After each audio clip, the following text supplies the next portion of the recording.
Hello, my name is Denis Sokolov, and I'm Managing Director of Commonwealth Partnership Real Estate Consulting Company in Uzbekistan.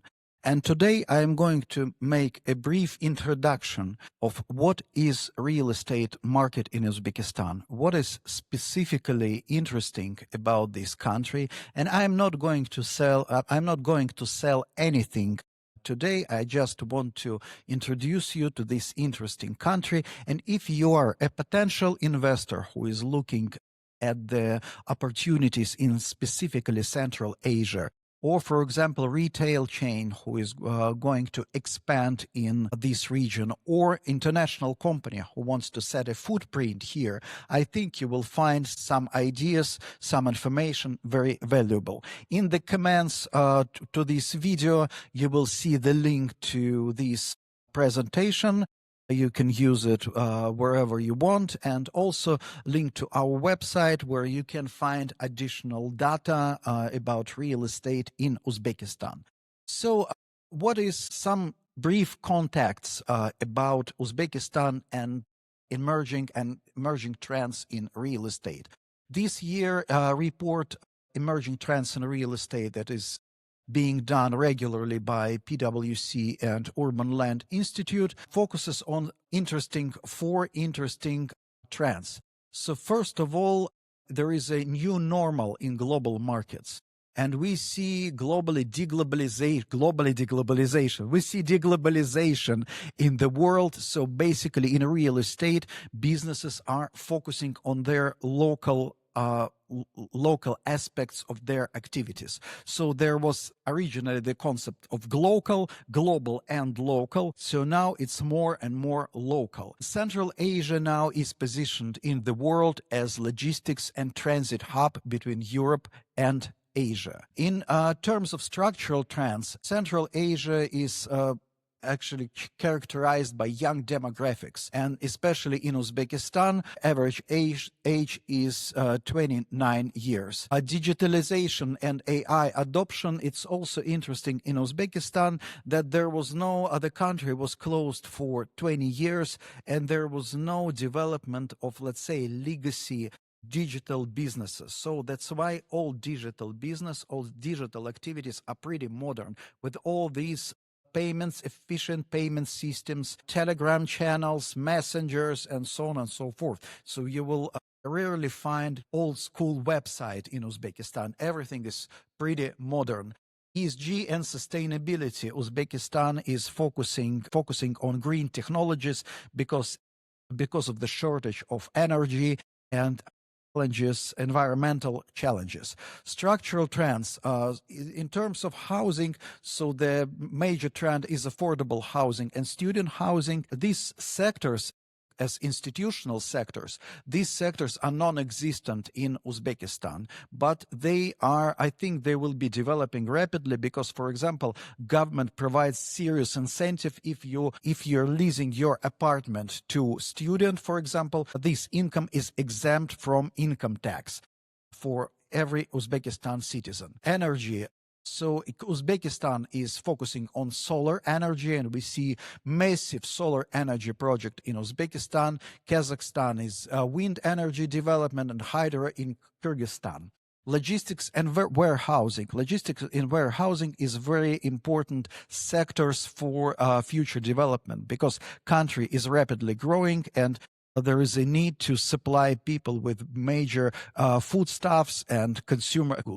Healthcare and retirement living, it's a niche growth segments, but it's very important because healthcare system is rather poor in Uzbekistan, and also retirement living has a big potential, and even for cross-border clients. So Central Asia, what is interesting, there is interesting takeaway from this report. The major takeaway is actually world now is facing almost the same issues that Central Asian emerging markets were facing over the last several years. So it's not like it's an opposite movement. So world is life in the world is getting more and more difficult, but Central Asia is improving its institutions. Central Asia, in comparison to other countries, is getting better and better. So, if we look at Uzbekistan at a glance, there are 38 million people in the country. And the average age is 29 years old. But what is important, that's specifically interesting about Uzbekistan, it's very low unemployment rate. Unemployment rate is about 5%. So, which means that almost everyone is included in economic activities. So it's not like you would expect, let's say, Asian country with a young population where most of people unemployed and it's a really difficult situation in the economy. No, it's not like that. It's different. Other difference is safety. So according to perceived safety ratings, Uzbekistan is in top 5 safest countries in the world. And that is reality. And that is reality because, of course, there is a crime, there is corruption, but street crime is in Tashkent, for example, which is capital city with population about 5 million people, almost non-existent. That's interesting, and that's what makes Uzbekistan different from other countries. GDP growth, 7% annual growth rate since 2019 when the regime had changed. So it's more or less sustainable growth. Of course, there is a reason for that. Of course, there is a reason for that because it's also the fact of low base. In terms of household income, in terms of people income, it's 5 to 10% per year, which again makes this country growing very rapidly. 8 million tourists. We'll talk about tourists a little bit later. Reforms. We see massive reforms and liberalization in the economy. And also we expect the WTO accession in 2026, this year or at the beginning of next year, because Uzbekistan made a great leap towards WTO accession. Government support. Government promotes and supports several sectors, especially related to tourism and quality of life of the citizens. Trade and infrastructure. There is a rapid development of supermarkets, mall, and other retail formats, and supported by trade and logistics expansion. Of course, it's not currently the situation is that there is not enough of these modern formats of real estate, of retail space or logistics space, but we see projects emerging. So hopefully, and I'm almost sure that we will see in coming couple of years massive changes in the logistics infrastructure and also in the retail sector. Digitalization and electronic commerce is also very important because, as I said, there is not much legacy infrastructure, business infrastructure existing in Uzbekistan. So that is why a lot of businesses were created from scratch and focusing already on the new platforms and new technologies. Changing consumer habits, it's also important because we see with this young population, generational shift, gender shift, so we see the massive changes, and that creates opportunities for new companies that are offering services and goods for a new generation. Real estate cycle is at its beginning. Modern real estate market is in Uzbekistan actually emerged only a few years ago in 2021. Specifically, if we talk about, for example, A-class institutional office buildings, I can say for sure that this sector appears only in 2026. So there were first initial original buildings of A-class offices appeared in 2021, but sector itself appearing only now. Rental prices are typically quoted in US dollars. However, foreign currency rents are legally prohibited, and that's important point because when you talk in Uzbekistan with landlords or some consultants, they will be telling you stories about US dollar rents or US dollar prices, but legally you're not allowed to fixate the rental rate in US dollars. You can go around that with indexation, CPI, and so forth, but that's again one important thing. Inflated land prices constrain the development of new sites. So there was, for a long period of time, there was a shortage of real estate. So that's why people value very high land resources, land plots. And now the situation, of course, is changing because there is no need. If you cannot develop anything on this land plot, the value is diminishing. So that's why people come to realization of that sad story. Real estate is a primary vehicle for family wealth accumulation. It's also a tradition in Uzbekistan to accumulate wealth with real estate. Uzbekistan is Muslim country, and that is why people are they're okay with the banks, but they put more value in the physical assets. And real estate is a very good tool. Unfortunately, there are not a lot of quality investment product in real estate yet existing, but the market for it is huge.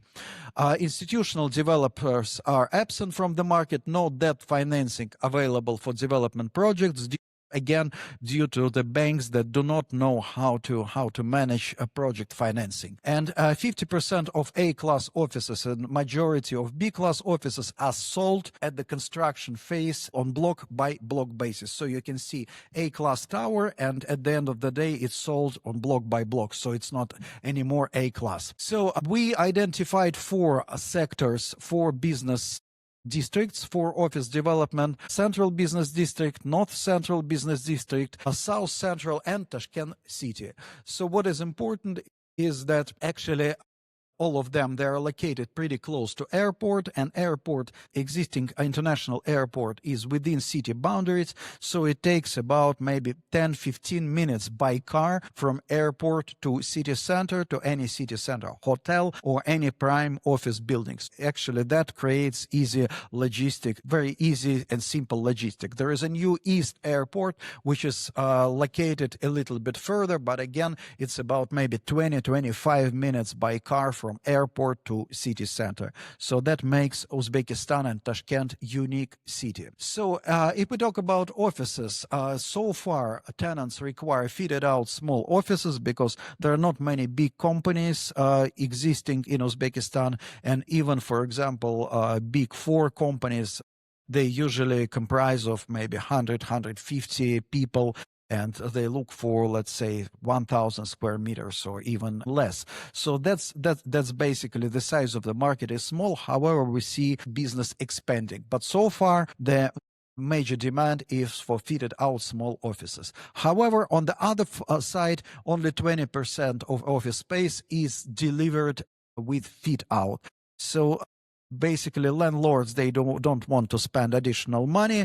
And tenants, they do not want, again, to pay for fit out. So for them, it's easier to capitalize fit out cost in the rental rate. High vacancies A-class is actually due to shell and core offer. There is very limited, just a few tenants that can afford themselves to do their own fit out and long-term contracts. So those tenants like international finance organization like World Bank or EBRD, that's this sort of tenants. But majority of the tenants, of course, they just want a space. They want a space where they can locate their offices. And for this sort of companies, of course, co-working offers are very good. Chaotic pricing. Landlords often lease their premises at 40% higher than acceptable market level. It's again due to, I wouldn't say it's not an intransparency of the market, but that's due to the fact that people just not want to leave money on the table. So they think in the following way: okay, I will lease this at very high price, then I will offer discount, and that's how we negotiate. So that basically means that if you're negotiating deal in Uzbekistan, you will have to bargain, you will have to spend time, because lease price can be pretty different from what is actually acceptable and what will be the final price. And also that's where a lot of consultants, they make their errors, because they look at the list prices and they do not know, and they do not look at the actual deals rental rates. Leasing contracts denominated in foreign currency are prohibited. As I said, a lease contract should be in local currency. Local currency is pretty stable, so it's a little bit Uzbek sum appreciated a little against dollar last year, but of course there are no guarantees about stability of the local currency. However, there are no indicators that there should be a currency volatility within next few years, but still, of course, there are lots of doubts about the stability of the local currency. And people in Uzbekistan and companies in Uzbekistan, they feel that dollar is a king, so they prefer dollars even with the situation when local currency appreciates against dollars. Look for dollars. It's interesting thing, and that actually creates an additional opportunity for the businesses. In 2030, we expect institutional investors to shape and dominate the markets. Basically, market is so far pretty chaotic, and we expect that institutional investors from other countries, national companies, will dictate its rules. We started that with American Chamber of Commerce. I'm also chairman of a real estate committee with American Chamber of Commerce in Uzbekistan, and we started our activities with adoption of the office classification that now all the market developers, tenants, landlords can use for their best. Retail has a different situation. Traditional bazaars still account for about 30% of retail trade turnover. When I said initially that there is a very low unemployment rate, and so the question would be if the companies are small, if there are no international companies, so where all those people are working? And the answer is retail, wholesale, and some minor local production. So many people are involved in these sort of activities. So when we talk about traditional bazaars, it's not only people are selling produce or selling some Chinese clothing, it's also people are selling things that they produce themselves. So they do some value added, they cook something, the local tailors also sell their things, and so on and so forth. So it's still a big business. With a retail space per 1,000 inhabitants, Uzbekistan, Tashkent is way below all other cities with 184 square meters. But the question also is that in Uzbekistan there is only one high quality shopping mall that can be compared to the Western or even counterparts in Arabia, because all other shopping malls, they're kind of, original idea was to create them as a regular and proper shopping malls, but due to the poor management, they are degenerating pretty rapidly. And also that is why we see kind of vicious circle when international retailers, they come into Uzbekistan and they see that there is no locations for them, proper locations, understandable locations. So the locations that they understand how to use. And that is why that slows down the expansion. So from one point of view, we have a very strong consumer market. We have very high interest of international retail chain towards Uzbekistan that are looking at this 38 million country. And also we see the lack of the quality space for retail premises. There is a lots of non-quality space, but again, if you understand that for international chain, it will be challenging and it will be difficult, very difficult task to accommodate themselves in the low quality space. The average rental rate is about 20% per square meter per month, and headline rent is in the best mall is about $70 per square meter per month. So it's basically 3 times higher than average. And that actually creates the business opportunity, because if you create quality space, you can achieve very high rental rate. But of course, there's a local market lacks the required knowledge and expertise. International retailers, they were very actively coming in 2023, 2024, less active in 2025. And that's due to the fact that in 2023, there was that, I mentioned that the prominent shopping mall, it opened in 2023, focused specifically on the international retailers, attracting international retailers. And actually this proves the point that that actually there is a big potential for retail expansion. Also, two hypermarket chains, Carrefour and Magnum, were closed in 2020 and 2021, were opened in 2020 and 21 and closed in 23 and 25. Actually, Carrefour was bought by Magnum, and Magnum left market in 2025. So basically, hypermarkets so far were not able to compete with local bazaars. I personally think that there is a big potential for cash and carry formats, because there is a very strong HoReCa section and a lot of businesses, a lot of family-run restaurants that can be consumers and can be clients for cash and carry. So we are waiting for cash and carry to come in Uzbekistan. I think it should be very strong. They should have very strong positioning. With residential, it's situation is pretty simple.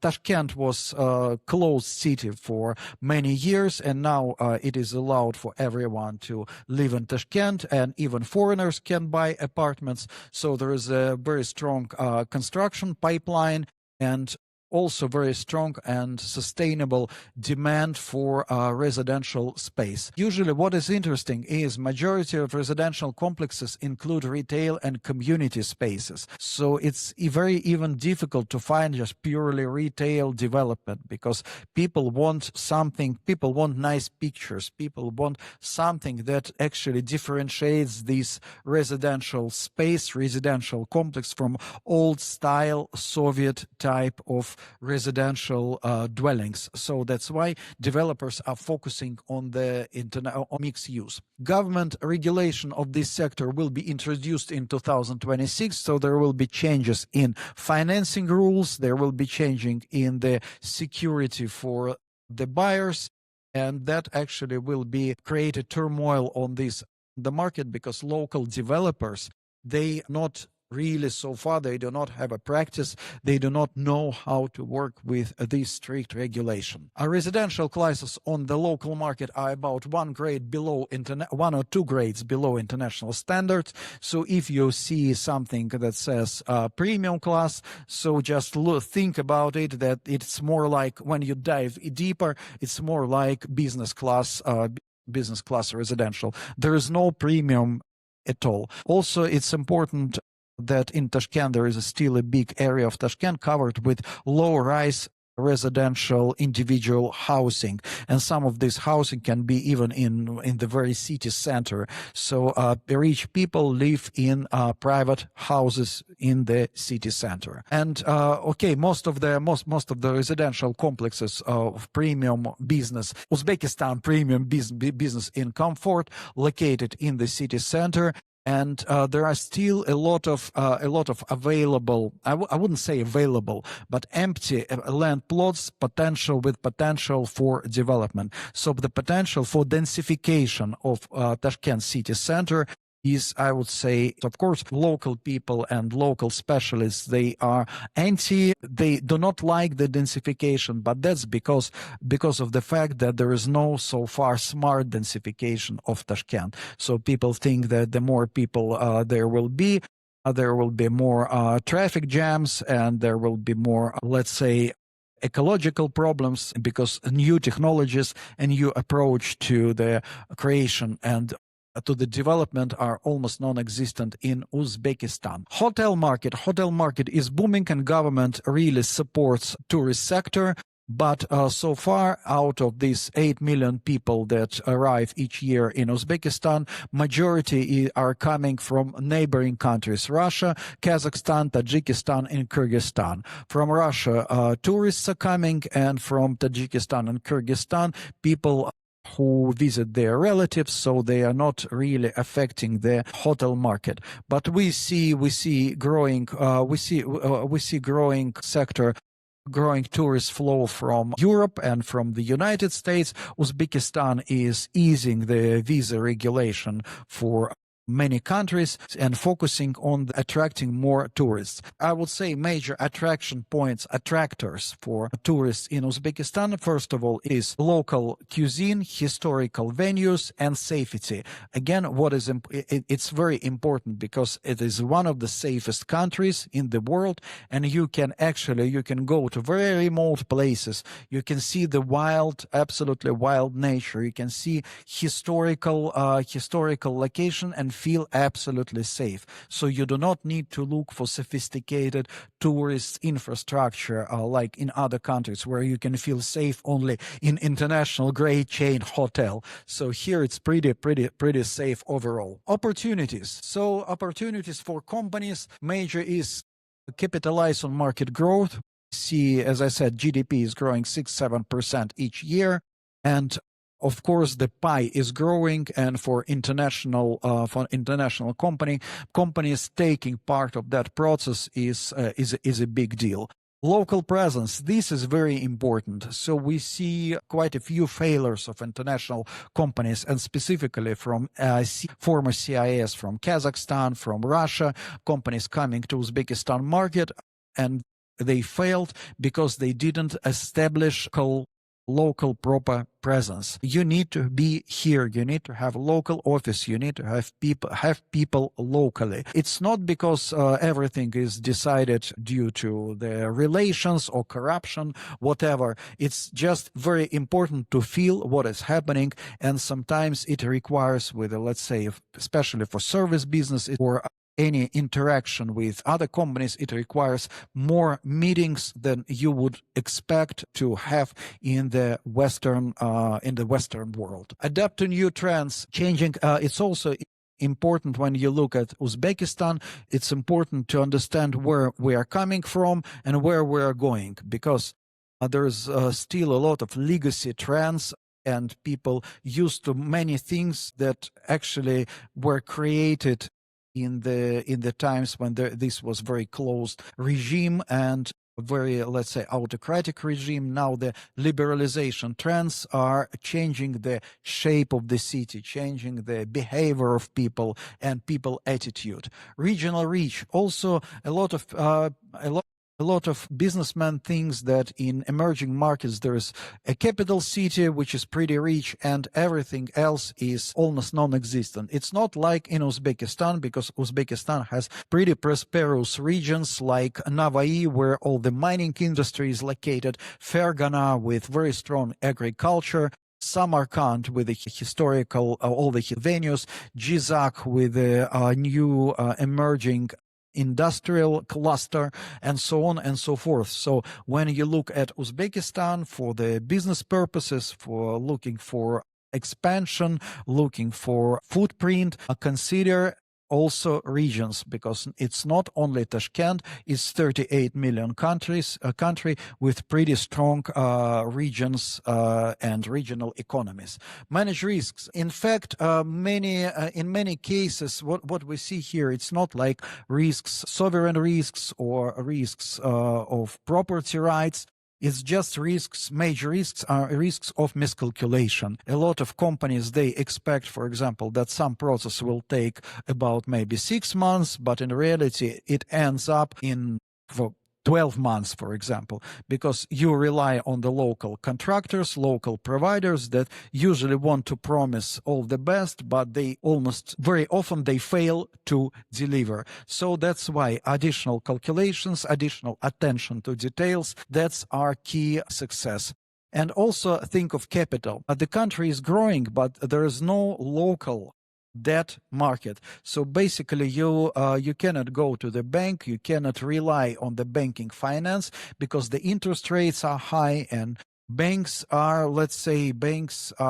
not professional. Not most of the banks, they do not understand how to value, how to evaluate your project, how to negotiate the deals, transactions, and it's not like you wouldn't You would expect that you can go to the big bank and get the quote for the, let's say, for the financing, but you can get a quote for financing, and that quote will change in a week because they need to do some additional calculations, approval, and so on and so forth. So just keep in mind that a lot of things take more time if you do not push, if you do not pay direct attention to that. And in terms of the potential strategies for real estate investors, specifically real estate investors, so we with the team, we draw a pretty simple metrics for you. So for example, the easiest thing is on vertical scale is the investment volume, and on the horizontal is a time frame. So the easiest thing and the most straightforward is taking existing office building and do the facelift and leasing it, because then you're not you do not have any problems and any risks with the construction permits. So you just take the existing building, you do the proper, let's say, facelift and leasing it out. So the market is there, the market is in place, so it's pretty simple and straightforward story. Redevelopment and repurposing for club residence or boutique office. So that's, as I say, again, existing building. You can take existing building and do not mess with the construction permits on the land plots, ecological expertise, and so on and so forth. You just create a new product for this market using the old, let's say, the old venue. The redevelopment takes more time and more money, but you can end up with a prime and trophy property. New construction of A-class office. It's again pretty straightforward, but it requires, of course, much more money and longer time frame. But again, market is in place. Brownfield mixed-use development is more difficult story because again, there are still there are former factories that had been removed from Tashkent, but the ownership on these venues and the pricing for these locations and land plots so far are pretty high. So that's why it can take quite a while to acquire this land plot or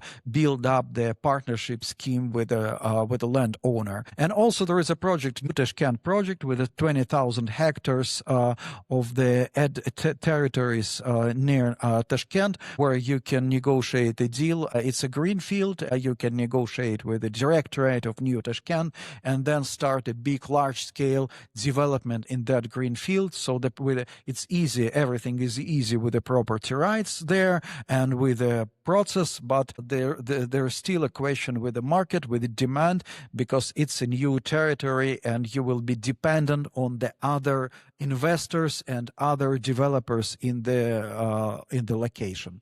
So what to consider if you are looking to invest in Uzbekistan? Especially I'm focusing on real estate. Expectations of the landlords are inflated. So everyone who owns real estate or land, so they do not price their premises on the basis of potential income, of the existing income. They are pricing their premises on the basis of the potential income that you will earn after the facelift. So that's the facelift or improvements or anything else. So that makes negotiations are pretty difficult and pretty tough. So as a result, market prices for the land plots are too high. Local businesses are businessmen are very risk tolerant and expect same for foreign investors. So when you, for example, when you negotiate the deal, negotiate the partnership, and the local partner tells you, okay, let's acquire these land plots, and you will ask, will we be able to get a construction permit? And local businessman will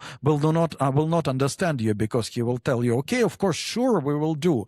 What guarantees you need? So that's also creates difficulties in negotiations from the point of view of risk tolerance. Also, bank deposits offer effective 25% interest in US dollars. That's potential for carry trade. Of course, we have no idea for how long it will continue. But if you, for example, at the beginning of last year, at the beginning of 2025, would bring in Uzbekistan US dollars, and then deposit it on the bank account. You will basically now selling this your local currency and buying dollars. You will get probably more than 25% gain on that on that deposit. So it's actually creates potential for carry trade, but it also kills some investment opportunities because people are looking at these schemes and will tell you, okay, if I'm, for example, involved in development or any other business, I expect returns higher than 25%, which, of course, you understand makes not much sense.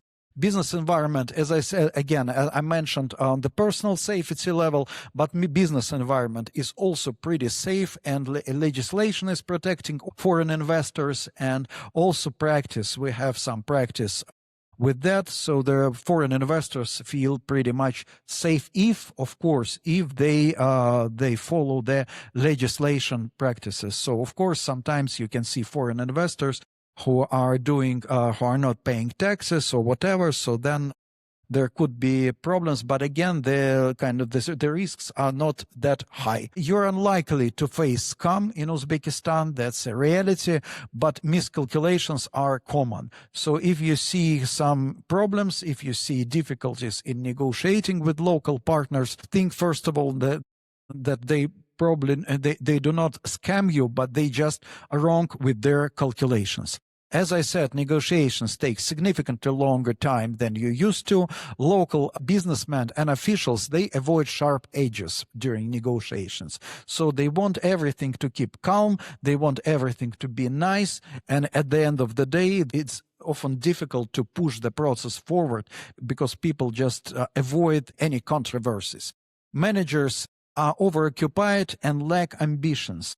It's also important for Western companies who are coming to Uzbekistan, because you would expect, for example, managers of local companies or from government to be ambitious and to see everything, all their business cases as opportunities to promote themselves. It's not the case in Uzbekistan because most managers, they lack ambitions of this sort. They just do not understand that this any sort of business engagement can be a social lift for you and your family. So that is why you cannot expect someone else to drive process. So you have to, if you want to be here, you have to do it yourself, or someone from your team should dedicate time and efforts to working in this country.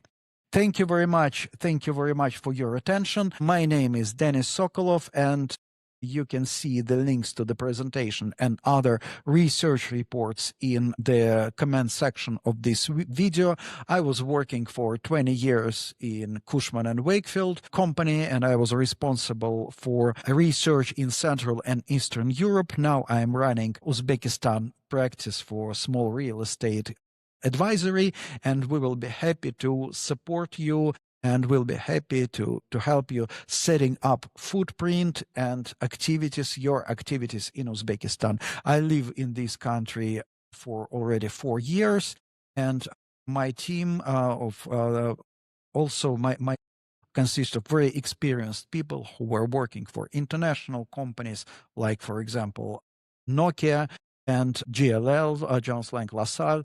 So we will be happy to support you. Please feel free to contact me or my colleagues through website or through direct mail, whatever means you would like.